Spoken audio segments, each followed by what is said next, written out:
Bem-vindo ao Olhar Indiscreto, o programa que dá a conhecer personalidades que se dedicam à investigação e ao conhecimento científico. O convidado de hoje é o biólogo João Delgado. Bem-vindo ao Olhar Indiscreto. Muito obrigado. Vamos começar por aquilo que faz. Além de ser biólogo, é também responsável por uma direção de serviços no Departamento do Governo, portanto, que é na Direção Regional de Pescas, que é um departamento do Governo que se dedica à investigação científica, o que não deixa de ser curioso. E se calhar não é bem a vocação de um governo, não é? Exatamente. Após uma curta passagem pelo ensino, mas que foi bastante gratificante, no início dos anos 90, entrei no Laboratório de Investigação das Pescas, que é uma das estruturas orgânicas da Direção Regional de Pescas. E é realmente um laboratório que tem uma componente forte de investigação científica. Embora eu diria que o trabalho do laboratório é bastante abrangente. O laboratório tem uma componente importante de recolha de dados que são imprescindíveis para a própria estrutura da política comum de pescas e para o aconselhamento científico a nível europeu. Dir-se-á dados obrigatórios, por exemplo? Dados Exatamente.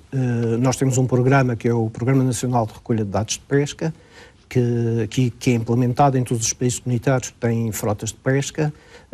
É um programa que é aplicado em Portugal a nível nacional e faz a recolha de dados básicos de biologia, ambientais, pesqueiros, que são depois utilizados pelas grandes estruturas europeias de aconselhamento científico e vão constituir a base daquilo que é, por exemplo, o sistema de cotas da União Europeia. Portanto, já havia uma necessidade de fazer essa recolha de dados e depois o resto dos estudos vem por acréscimo, não é? Tratar os dados de forma diferente. Exatamente.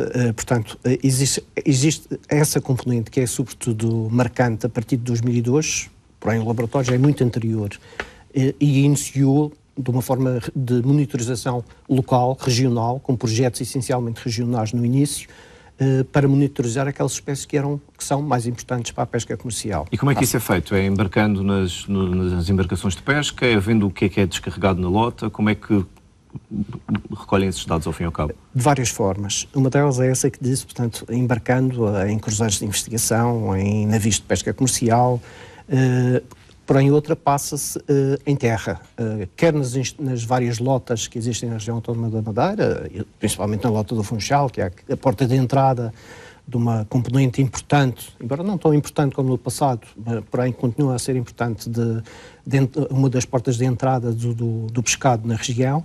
E aí há um trabalho que as nossas equipas técnicas de amoestradores efetuam de amostragens ao pescado que é desembarcado, dos vários segmentos da frota que desembarcam pescado. Depois há uma subamostra, digamos assim, uma parte do pescado que sofre um tratamento, uma amostragem biológica completa, portanto mais exaustiva, e essa passa-se no interior das nossas instalações, no próprio laboratório, exatamente. Aí há todo um trabalho de recolha de dados morfométricos, dados merísticos, a dissecação dos animais, a verificação do sexo, do estado de maturação, dos conteúdos estomacais, do grau de parasitas, por exemplo, e algumas espécies têm graus de parasita elevados. Então, tentando perceber todo esse vocabulário, ter umas medidas ao peixe, ver o que é que ele tem no estômago. Exatamente, portanto, dissecamos o peixe, abrimos, verificamos os conteúdos estomacais. Portanto, percebem o que ele come. Exatamente, para ter uma ideia do seu regime alimentar. Depois são pesados os fígados, são pesadas as gónadas, que são Porquê os fígados e as gónadas? Porque os fígados são importantes para ter um determinado índice, que se chama o índice, não quero usar palavrões, mas vai ter que dizer, é necessário, vou ter que usar, é o índice hepatossomático, exatamente, que nos dá uma ideia e que, em consonância com o índice gonadossomático, nos dá uma ideia digamos assim, da estrutura da maturação do animal, do ciclo de maturação do animal. Portanto, diz um peixe mais velho, um peixe mais jovem, portanto, se os pescadores, no fundo, estão a pescar a idade certa de peixe, a idade adequada. Exatamente. Agora tocou num ponto importante, que é, aliás, outra recolha que nós fazemos, independentemente destas que eu já referi, que é a recolha dos otólitos. O que é que são os otólitos? São umas pecinhas que existem no ouvido interno do animal, são, no caso dos peixes ósseos, e são estruturas semelhantes ao lenho das árvores, por exemplo. Penso que é do conhecimento geral que portanto, o lenho das árvores... árvores... espécie de anexo de crescimento, como as árvores também têm. Exatamente, como as árvores têm, e que nos dão uma ideia da idade do animal. Perguntar-me-á, e o que é que interesse, para além do interesse académico, é que tem saber a idade do animal. Saber se estão a ser pescados na fase reprodutora, provavelmente. Fase reprodutora e também dar uma ideia da estrutura populacional. Portanto, se está a ser pescado peixe jovem, adulto, e portanto se não está a haver uma exploração das fases juvenis, o que não é desejável. Portanto, dá-nos uma ideia da estrutura populacional, juntamente com os comprimentos. Aqui estamos a falar verdadeiramente de dinâmica populacional, que é uma das componentes importantes para depois os modelos de avaliação. Todo o trabalho que é feito pelo João Delgado, pela equipa com quem trabalha, é sobretudo orientado para este serviço, para a região, digamos assim, mas depois estes dados são extrapolados e integram projetos, e têm integrado projetos científicos, e têm resultado em publicações também. Sim. Portanto, esse trabalho é um trabalho de interesse regional, que importa, sobretudo, em alguns recursos cuja gestão é feita localmente, por exemplo, no caso das lapas, é diretamente esse trabalho, digamos que flui diretamente para a gestão efetuada regionalmente. Outro tipo de recursos cuja gestão é feita a nível da comunidade europeia. A pesca, o peixe propriamente dito. Outras determinadas espécies, peixe espada preto, os tonídeos, que têm o seu ambiente próprio de avaliação dos estoques, a nível de uma organização internacional, que é a ICCAT, porque é um recurso que efetua migrações em todo o Atlântico e, portanto, exige uma gestão tendo em conta os dados recebidos das várias partes do Atlântico. E depois, para além desse trabalho, que se reflete diretamente na gestão dos recursos, portanto, no fundo, trabalha para que essa gestão seja efetuada de forma sustentável, que o recurso seja explorado sem exceder aqueles limites a partir dos quais há sobreexploração, seja uma exploração excessiva, porque os peixes marinhos ou outros animais marinhos são recursos que são renováveis e renovam-se através dos seus processos, quer de crescimento, quer os processos de reprodução. E, portanto... Mas não são recursos inesgotáveis. Exatamente. Há que zelar para que o grau de exploração não exceda as capacidades de renovamento das unidades. Antes de falarmos sobre a realidade atual da nossa pesca, eventualmente dos nossos recursos e os novos que também sei que está a investigar, permita-me só voltar um bocadinho atrás. Nestes anos todos que já tem de Direção Regional das Pescas, também já andou embarcado. O João Delgado é bom marinheiro? Sou, creio que sim. Curiosamente, ainda muito verde, logo em 1990 entrei no Laboratório das Pescas e fui logo pescado, entre aspas, para ser observador científico num navio que na altura era um navio palangreiro japonês, que andava a pescar atum-rabilho, aqui dentro da nossa ZGE. Portanto, e foi, portanto, o meu batismo de mar. E entendia-se bem com os japoneses? Sim, nem que fosse por gestos, não é? A maioria portanto, a frota palangreira japonesa desta área tem, não sei se ainda tem, na altura tinha, sede nas Canárias. Portanto, eles conseguiam dizer algumas palavras assim num misto de espanhol, português, inglês, esse foi o primeiro etc. embarque, mas depois fez outros embarques noutras zonas do globo que não apenas a zona económica exclusiva da Madeira. Sim. Porém, já agora dizer apenas que impressionava nessa altura a forma bastante eficiente e bastante com um grau de qualidade extremamente elevado com que eles manuseavam o peixe e o tratavam, porque o atum-rabilho, exemplares de 200, 300 quilos, atingem grandes valores no mercado nipónico e, portanto, é um peixe muito valorizado. Portanto, era o mínimo massacrado possível. A carne exatamente, era sangrado e viscerado, conservado a temperaturas bastante baixas, portanto, tudo um cuidado com a qualidade que já nessa altura tinham. E sim, eu continuando a conversa relativamente ao meu trabalho de mar e que se iniciou, como disse, praticamente nos anos 90, quando entrei no Laboratório das Pescas, ao longo deste percurso penso que fiz talvez centenas, ou mesmo milhares de saídas de mar, algumas em pequenas embarcações, e na altura a Direção Regional de Pescas tinha uma pequena embarcação de pesca reconvertida, que era usada em investigação, tanto oceanográfica como pesqueira, navios da frota comercial, navios de investigação e, portanto, toda uma... E andou pela Nova Zelândia? Ou esteve não propriamente na Nova Zelândia. Eu estive embarcado num navio com origem na Nova Zelândia, porém que fez campanhas na nossa zona económica exclusiva. Na altura era uma forma, usando uma forma de pescar que nós pensávamos que era virtualmente impossível de utilizar, dada a natureza dos nossos fundos, que, como se sabe, são extremamente agrestes e com declives bastante acentuados, que era o arrasto de profundidade. Na altura havia uma espécie que era o peixe-relógio, ou Plostetos atlânticos, pronto, palavrão cá está, tem que ser o palavrão, o jargão, que estava a nível mundial a ser intensivamente explorado e que existe essencialmente ao largo dos montes submarinos, dos seamounts, das montanhas submarinas. E foi feita uma campanha aqui nos nossos montes submarinos a ver da eventual presença dessa espécie, que por acaso não se apresentou à chamada e pronto, foi um manancial que eventualmente esperávamos que estivesse, mas que... Nós às vezes não compreendemos bem as condições em que a pesca, em que as embarcações de pesca atuam. Portanto, as condições de vida a bordo nem sempre são boas.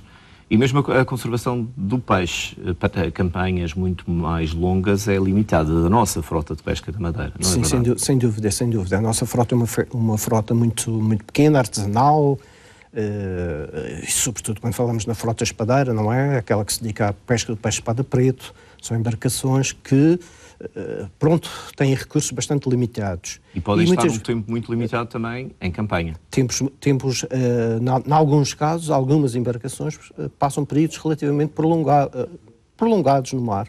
As embarcações que pesquem o peixe espada preta aqui à volta das ilhas podem passar 3, 4 dias no mar, portanto é um período relativamente curto, que não tem um impacto tão grande na qualidade do pescado que está a bordo. Porém, embarcações que pesquem, por exemplo, ao largo das Canárias, nos mares dos Açores, nos bancos submarinos a sul dos Açores, podem passar já 15 dias ou mais no mar. Mas a maioria da nossa frota é pequena, é essa frota mais antiga e mais pequena, que pesca mais aqui ao largo. A grande maioria, sim. Porém, nos últimos anos, reflexo de alguma diminuição da abundância do peixe espada preto nos mares à volta das nossas ilhas, portanto, nos pesqueiros mais próximos, uma parte significativa da frota de pesca espadeira iniciou deslocações cada vez mais longas para a captura do peixe-espada. João Delgado, além da licenciatura, tem um mestrado e este vale a pena ler o tema porque é só um conjunto de palavrões. Ictiofauna demersal das zonas sublitoral e batial superior do arquipélago da Madeira, um estudo biológico e ecológico. Isto certamente é interessante. O que é que isto quer dizer? Foi um estudo que foi muito gratificante para mim e que resultou precisamente, há sempre uma ligação, resultou precisamente de uma série de campanhas efetuadas com o navio de investigação dos Açores, o arquipélago, na altura, que nos anos 90 e também já em 2005, 2006, fez uma série de campanhas de exploração aos peixes demersais. Demersais que são os peixes que atuam na coluna d'água. Sim, mas que têm alguma ligação com o fundo. Portanto, estão perto do fundo ou efetuam deslocações da coluna d'água a partir do fundo. E essa campanha de investigação produziu uma quantidade significativa de dados que foram tratados e que serviram depois para a minha tese de mestrado. E o que é que concluí na sua tese? Porque tem este nome complexo? Complicado.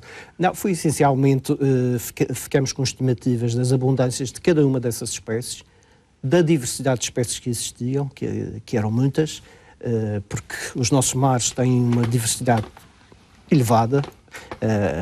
As biomassas de cada população é que pode não ser tão elevada assim, dadas as características dos nossos fundos, mas ficamos com um bom conhecimento sobre os peixes carnívoros existentes na nossa vertente continental.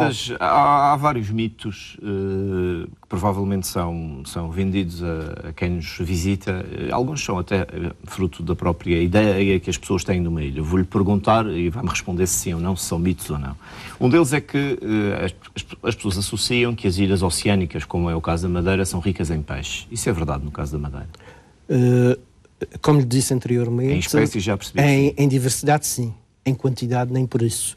Sobretudo aquelas espécies que vivem normalmente mais próximo da zona litoral, portanto, naquilo que nós chamamos a plataforma continental. Nossa plataforma é quase inexistente. Entramos muito rapidamente na vertente continental, nos fundos mais profundos, digamos assim, passe a repetição, e com declives bastante acentuados, abruptos mesmo. E aí deixa de haver peixe, só há exatamente, espada, porque muito rapidamente se passa da profundidade e daquele conjunto de condições ambientais, de temperatura, de pressão, de salinidade, onde determinadas espécies podem viver.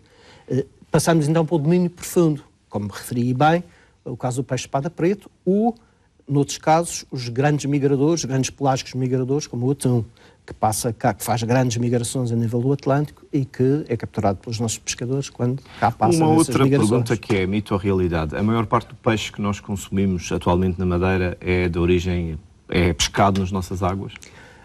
Eu diria que sim para algumas espécies e que não para outras.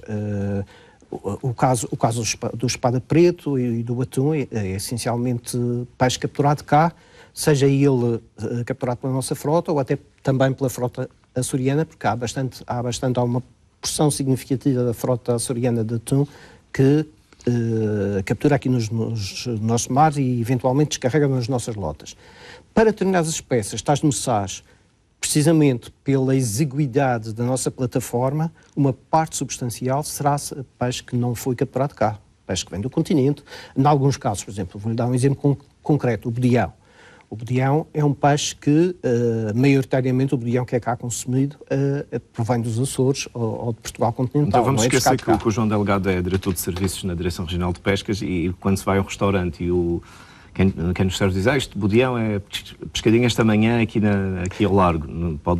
Quase nunca é verdade. Pode ser eventualmente. Porque a probabilidade é que não seja. A probabilidade, pelo menos se for peixe adquirido nas grandes superfícies comerciais, provavelmente, quase certeza, não. Porém, muitos restaurantes, e pronto, não nos podemos esquecer disso, há uma parte razoável do pescado que não passa diretamente, não passa pelos circuitos comerciais legais, escapa a esses circuitos. E muitas vezes os restaurantes nas zonas costeiras podem eventualmente adquirir peixe que lhes é trazido diretamente para o indivíduo com o fez de mergulho, com o caça submarino, uma atividade lúdica, ou mesmo pesca comercial, mas que fez o seu desembarque fora do circuito legal. Acontece. Exatamente, acontece. Isso é óbvio, nós sabemos que sim. A sustentabilidade, enfim, a investigação à volta dos recursos marinhos e pesqueiros, sobretudo, e a sua sustentabilidade é a sua área principal de interesse de investigação. Quando falamos de pesca sustentável, de que é que estamos a falar? É sustentável para o pescador ou é sustentável para o equilíbrio do ecossistema marinho, digamos assim, do mar? Para tudo isso, a sustentabilidade abarca vários domínios. Frequentemente as pessoas esquecem-se disso. Abarca o domínio ambiental, portanto, que tem a ver com as espécies, com a tal sustentabilidade biológica, com a tal renovação dos efetivos populacionais através da reprodução. Porém, tem também uma parte que é económica. A sustentabilidade tem que abarcar também esse domínio, o domínio socioeconómico e até o domínio cultural.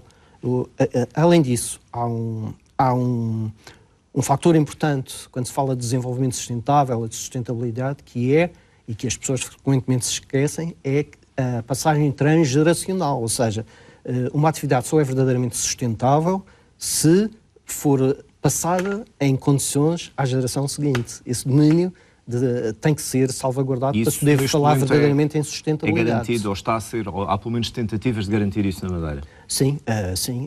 Porque isso é o que é, pelo menos vendido na União Europeia, de que na Madeira se faz uma pesca sustentável, de caráter artesanal. Sim, é uma pesca bastante artesanal.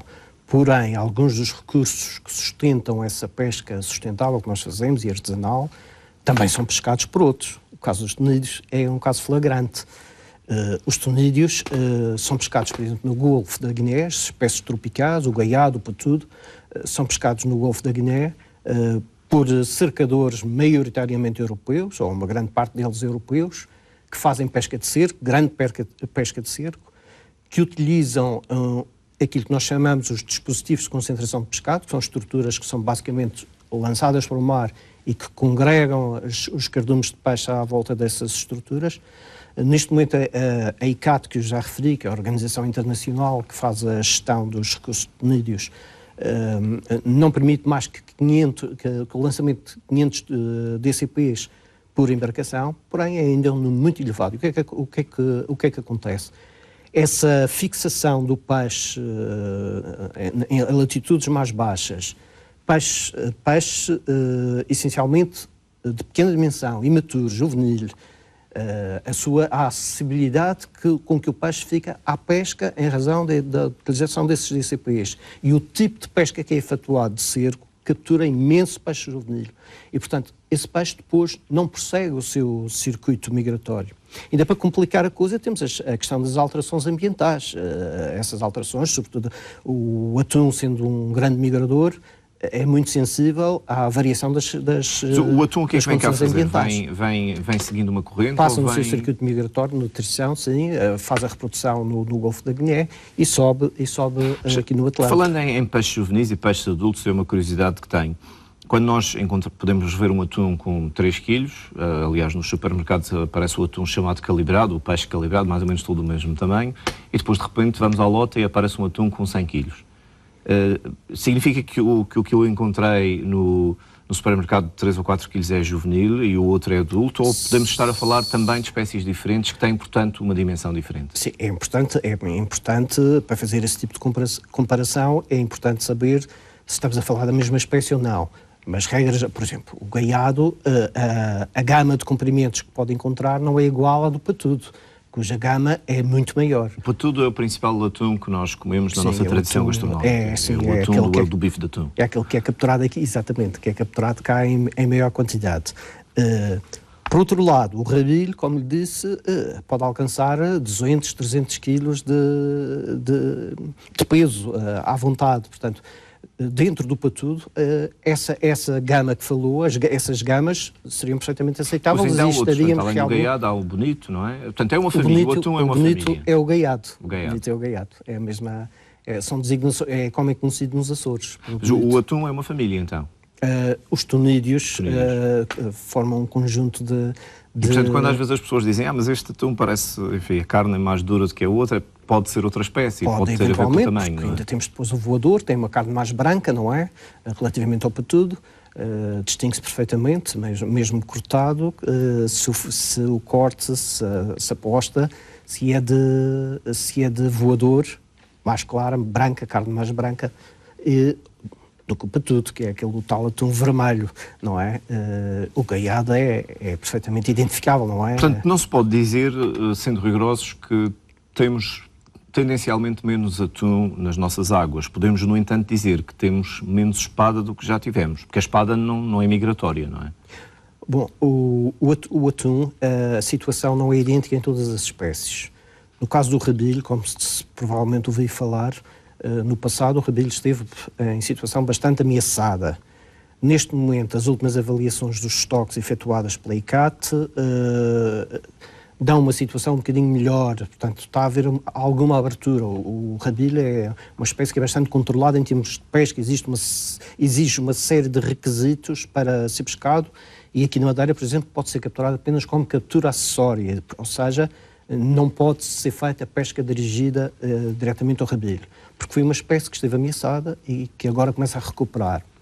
O patudo, temos a situação inversa, é uma espécie que as últimas avaliações, e eu estive na última reunião plenária da ICCAT em novembro do ano passado, no Algarve, em que foi feita, digamos que, apresentações sobre o estado dos vários estoques das várias espécies. No caso do patudo, a situação tende a piorar. E, portanto, o patudo tem uma cota neste momento, que ronda as 4.000 e tal toneladas. A previsão é de agravamento da cota. Portanto, a ideia de exportarmos atum, mesmo para o mercado japonês, fala-se às vezes que há uma demanda grande de patudo também no mercado japonês, é um pouco fantasiosa, não é? Não temos capacidade, porque não é tanto assim o atum que permite a exportação. Não, o atum, e este ano foi um exemplo paradigmático disso, em que se capturou algum rabilho dentro da cota da pequena cota que nos está adstrita, porém isso é um peixe que pode ser exportado, sim, porque é um peixe extremamente valorizado e tem o seu mercado que permite a exportação.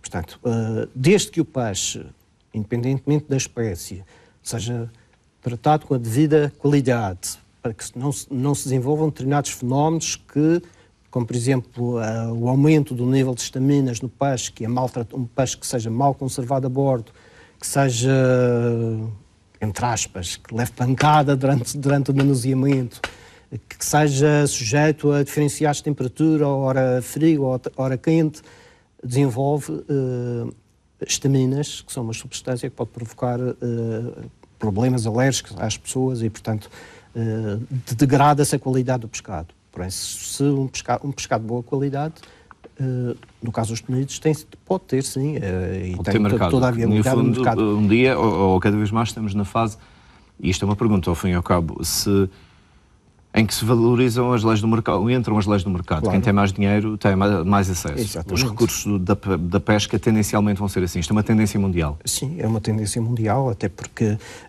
essa é uma das tendências, porque neste momento há uma apetência a nível mundial muito grande pelo consumo de pescado. A nível da União Europeia temos um consumo da ordem dos 20 e tal quilogramas per capita por ano. Mas em Portugal o consumo é muito superior. Há uma apetência muito grande por pescado, da ordem do consumo das 60 quilos per capita por ano. A Madeira está acima da média europeia, mas abaixo da média nacional, ronda os 30 e tal quilos per capita. E, portanto, há um mercado bastante significativo para o pescado. O pescado é um alimento excelente, é uma fonte de nutricional de grande valor e com componentes bastante importantes. Importa que não sejam descuradas as questões da qualidade. E a produção em aquacultura, portanto em cativeiro, é um processo que pode, enfim, resolver parte do problema ou pode resolver de todo o problema da escassez de pescado?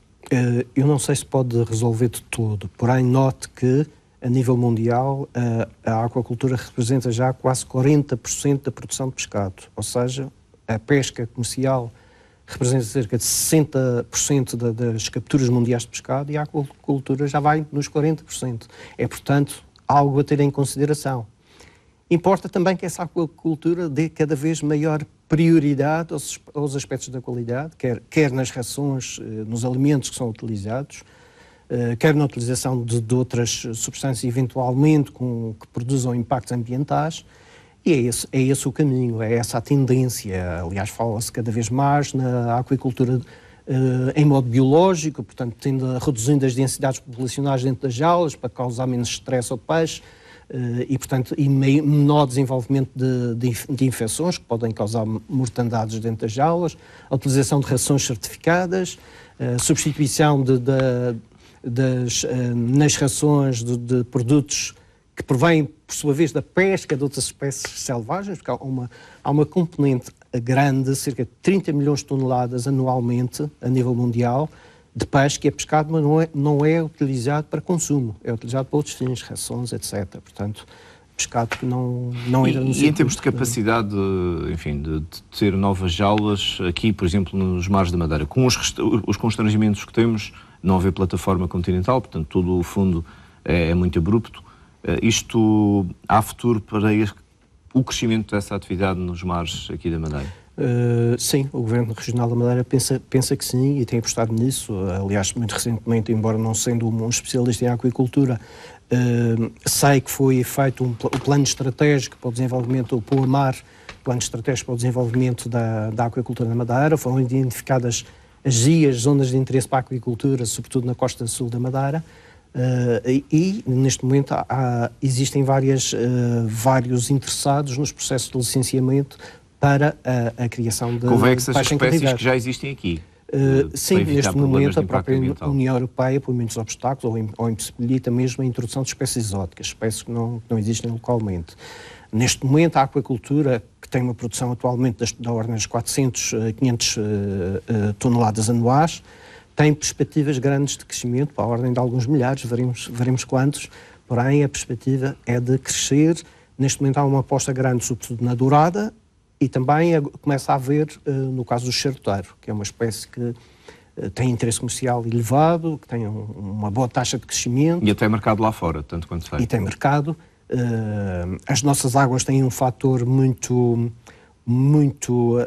que favorece muito a atividade da aquacultura, que são as suas temperaturas, que permitem um crescimento bastante rápido por comparação com outras zonas onde as águas são mais frias. Portanto, existem alguns obstáculos, como muito bem disse, a questão da natureza dos nossos fundos marinhos, a própria competição com outras atividades, com outras utilizações da orla costeira. Aliás, nós estivemos envolvidos muito recentemente naquilo que se chama o Plano de Situação, coordenado pela DROTA, da Secretaria do Ambiente, em que foi feito o mapeamento das várias atividades existentes na orla costeira, identificadas situações de hipotéticos conflitos e procurou-se solucionar essas questões. Falámos há pouco de passagem, não concretizamos a ideia da espada. Portanto, o peixe-espada tem vindo a ter uma redução no seu estoque, portanto, na quantidade disponível nas águas. Qual é a solução? É um defeso? É ir pescar para mais longe, dando aqui algum descanso às águas aqui mais costeiras ou mais junto à nossa costa? Eu, pessoalmente, gostaria que se fizesse, que a solução fosse diferenciada, no sentido de que sabe-se hoje em dia que o peixe-espada preto é um peixe que também efetua grandes migrações no Atlântico Oriental, que desova à volta da Madeira e também nas Canárias, e que sobe de alguma forma, com certeza em função das correntes existentes, nas fases larvares e nas primeiras fases do ciclo de vida, sobe no Atlântico Oriental e depois, numa fase já mais avançada, é capturado pelos arrastões, por exemplo, os arrastões franceses no Atlântico Norte, só que é capturado numa fase em que ainda é imaturo, é juvenil. Portanto, basicamente, para fazerem um determinado peso de capturas por um arrastão desse no espada preto, têm que capturar o dobro ou o triplo do número de exemplares que são capturados na Madeira. Porque os nossos exemplares têm, em média, um peso de aproximadamente 2 kg, enquanto lá em cima são pescados numa fase muito imatura. E, além disso, esse peixe que é pescado por esses arrastões, que após, nos anos 90, as plataformas continentais no Atlântico Norte terem sido bastante exauridas, não é? Os arrastões desceram e foram à procura dos recursos de profundidade e chegaram à profundidade do peixe-espada preto. Essa subida, digamos assim, no esforço de pesca que é exercido dessa forma, de alguma forma, não permite que depois, durante o seu crescimento normal e quando chegam à idade reprodutora, os espécimes deixam e voltem à área onde desovaram. Portanto, a culpa é dos franceses, não é nossa? Não. Nós também temos o nosso grau de culpa, ou seja, nós pescamos há mais de uma centena de anos o peixe-espada preto, por ano, por exemplo, ao nível atual de capturas, que ronda as 1.900 toneladas, 2.000 toneladas, significa que são cerca de 1 milhão de exemplares de espada pretos que são capturados aqui pela nossa frota comercial. Portanto, também não é negligenciável. O que eu digo é que, em cada área, tendo em conta o tipo ou a metodologia de pesca que é efetuada, a fase do ciclo de vida que é pescada, há que fazer uma gestão integrada em que cada sítio, e por exemplo na Madeira, eu seria plenamente favorável àquilo que disse, a um período de desova, porque nós estamos a pescar os adultos reprodutores. Já lá em cima, os tais arrastões capturam juvenis. Portanto, acabava-se, na sua opinião, o petisco da ova de espada, portanto, por mais antipopular que isso possa ser, e deixava-se ao domínio, não acabava totalmente, diminuía a quantidade de peixe pescado. Eu seria, pessoalmente, estou a falar em termos pessoais, não é? Seria favorável a um período de proteção à desova, pelo menos no pico da desova, que é mais ou menos no mês de novembro, que é a altura em que os reprodutores estão realmente, e aliás o pescador tem intuitivamente essa noção, e eu concordo em termos pessoais daquilo que vi, mesmo na pesca experimental, o peixe aproxima-se de terra, entra nos nossos abismos, canhões submarinos, para efetuar a desova. João Delgado, tem vários projetos nos quais tem trabalhado, um deles precisamente os recursos pesqueiros profundos das águas do Atlântico Centro-Oriental, também estudou cefalópodes, já estamos a falar de moluscos, portanto, e entramos nos mariscos e nos petiscos, digamos assim, porque tem estado envolvido em projetos que, no fundo, tratam-se de encontrar novas soluções para a mesa, para os petiscos marinhos, digamos assim, para peixe e sobretudo para marisco, aquilo que se chama marisco. Portanto, está-se a referir diretamente a projetos que nós temos neste momento, que estão a iniciar-se, que foram apresentados muito recentemente publicamente. É o caso do Marisco Mac, o Macarão Food, são 2 projetos de âmbito macaronésio. Nós temos um historial muito grande de cooperação com instituições de investigação, quer dos Açores, quer das Canárias e agora mais recentemente também de Cabo Verde.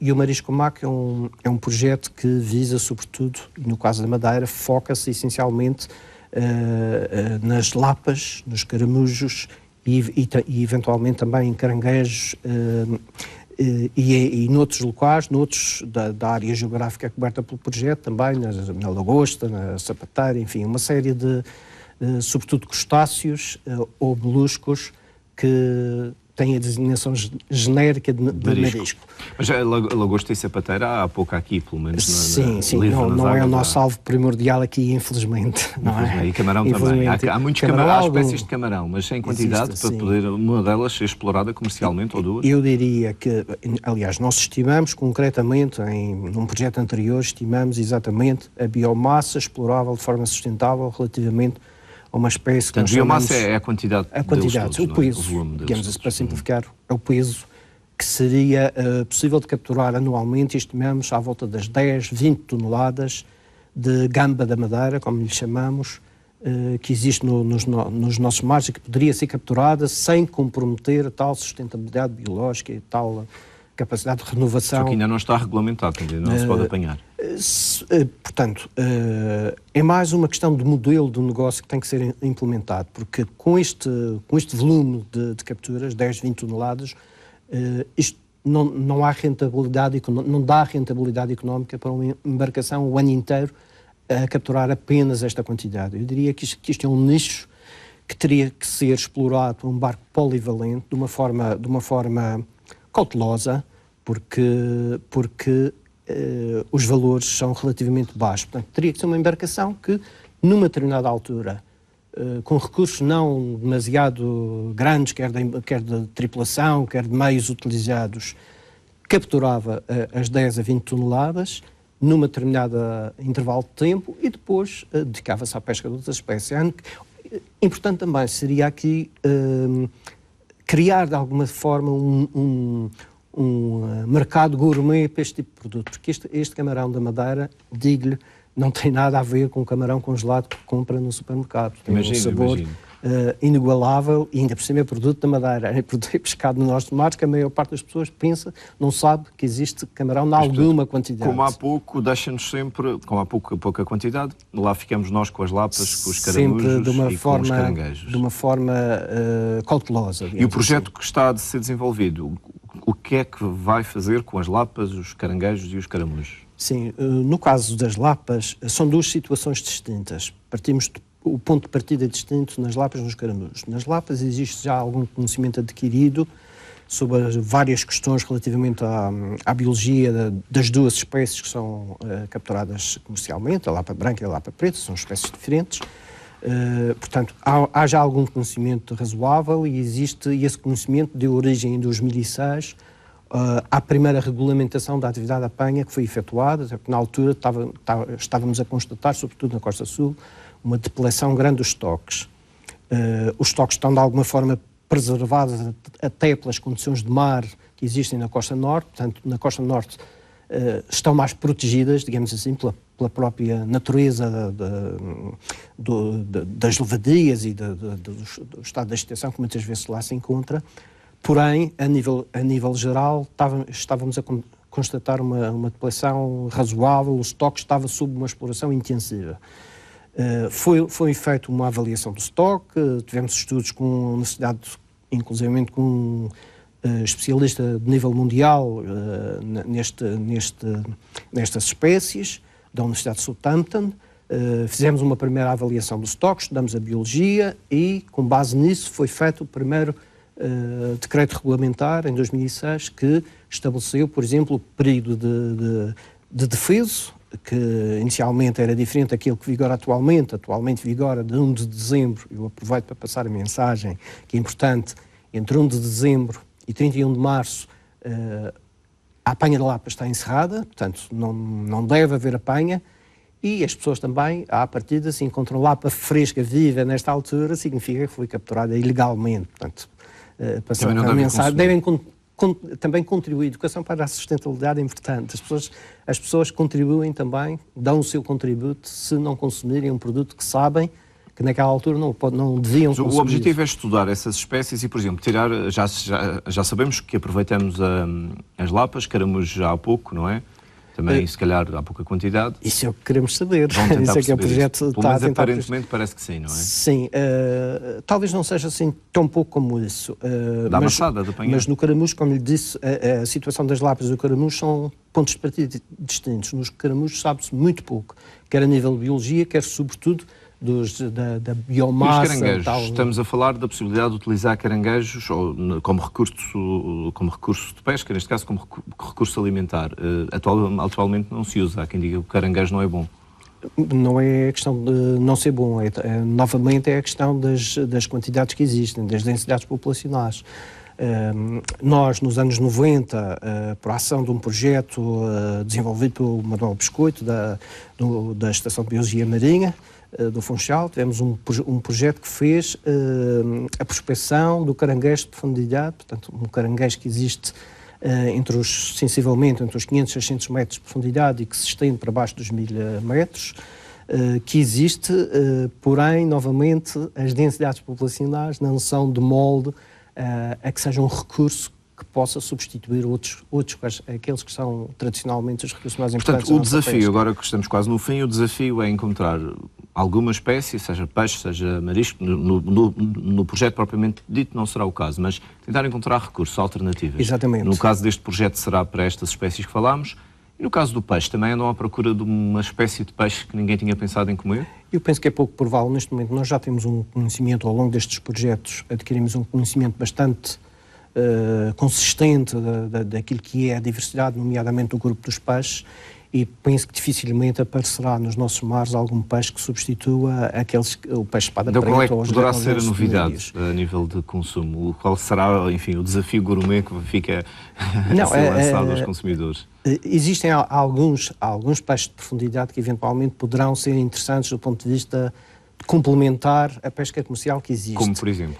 Como por exemplo a Brótia do Alto, Mora-Moro, como por exemplo os alfonsins, que aliás é um recurso muito importante nos Açores, não é consumido aqui, imperador.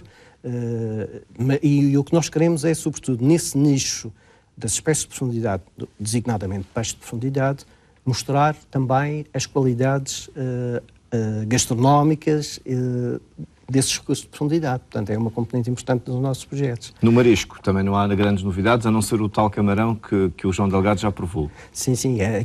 Aqui trata-se sobretudo de gerir com base científica consistente e bastante grande os recursos que nós temos. Só para nos rirmos um pouco neste fim de programa, parte das vossas obrigações nos projetos implica provar essas espécies, não é? Portanto, faz parte. Nós fazemos muitas ações de divulgação, não é? Temos, até no caso dos projetos anteriores, tínhamos, quer aqui, quer em Canárias, uma rede de protocolos com restaurantes, com instituições de hotelaria, com chefes, que fazíamos a divulgação desses produtos. Então é uma parte boa do trabalho. É uma parte boa do trabalho. Por acaso, ao longo desta conversa já falamos de muita coisa, mas acabamos por falar muito pouco da componente de ciência mesmo, porque o nosso trabalho também tem a componente de publicar. E muito recentemente publicamos alguns trabalhos, temos tido um aumento, digamos assim, dessa componente de publicação, mesmo com um impacto internacional, muito também com a ajuda, com a nossa junção, digamos assim, o nosso protocolo de cooperação que temos com a Arditi-OM, que nos tem proporcionado meios humanos também para desenvolver esta faceta, e existem alguns trabalhos que foram muito gratificantes pessoalmente de publicação com algum impacto internacional. Por exemplo, recentemente publicamos, eu e o Manuel Biscoito, que penso que já passou por aqui, no grupo Nature, no Ecology and Evolution, uma das revistas do grupo Nature, o resultado de uma avaliação a nível europeu feito pela Organização Internacional de Conservação da Natureza, que fez o seu livro vermelho do peixe e que identificou o estado em que estavam cerca de 998 espécies no fundo, europeias. Para concluir, o que se estuda aqui é também replicável, são fenómenos que podem ser replicáveis noutros pontos do mundo e até adaptáveis, enfim, em termos de estudo. Sim, são replicáveis e em alguns casos são complementares, mas eu gostaria também, não posso deixar de terminar o programa sem referir que aqui, mesmo nas publicações, há todo um trabalho de equipa, que não sou eu, é uma equipa que trabalha no Laboratório das Pescas e que tem muita importância nas várias fases, desde as fases de aquisição dos dados, em ilhota, no laboratório, no mar, a informação que é obtida por outros meios, os diários de bordo eletrónicos, a componente oceanográfica. Há toda uma série de dados que são recolhidos e que contribuem depois para uma boa... Bem, fica feita a justiça à equipa. João Delgado, muito obrigado por ter vindo aqui partilhar estas reflexões connosco, o percurso, enfim, de investigação e também um pouco do trabalho de João Delgado, biólogo. Voltamos no próximo Olhar Indiscreto. Até lá.